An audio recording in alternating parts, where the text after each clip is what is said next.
ఘోరమైన ప్రమాదం జరిగింది తెలంగాణలో. పాషమైలారం దగ్గర జరిగిన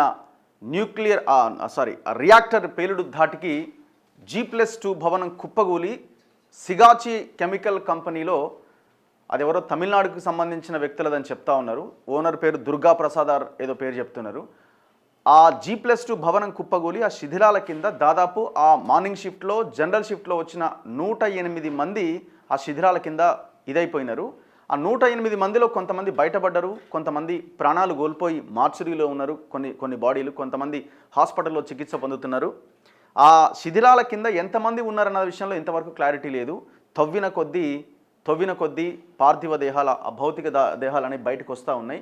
చాలా భయంకరమైన ఘోరం ఇది.